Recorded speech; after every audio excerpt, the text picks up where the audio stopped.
Alam mo ba ang tatay mo? Ang pinakasinungaling sa membro ng pamilya mo. Alam mo kung bakit? Minsan pagising mo sa umaga, wala na siya. Pumasok na siya sa trabaho.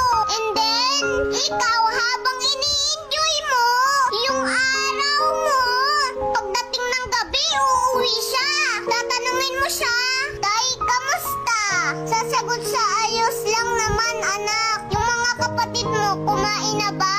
Pero hindi mo alam na ayaw niya sabihin sa'yo yung pagod niya buong maghapon. May mga tatay na nakabilad sa araw. Minsan nauulanan pa nga eh.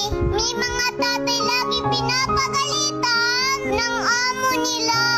May mga tatay na kapag nabigyan sila ng merienda ng amo nila, imbis na isusubo na lang nila, ilalagay pa dun sa lumang bag nila para pasalubong sa mga anak nila.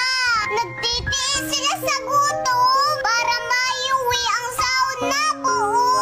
Tapos pagtatanungin mo siya, "Tay, kamusta ka?" Lagi lang niya sasabihin sa'yo na, "Ayos lang ako, anak. Maging mabuti kang bata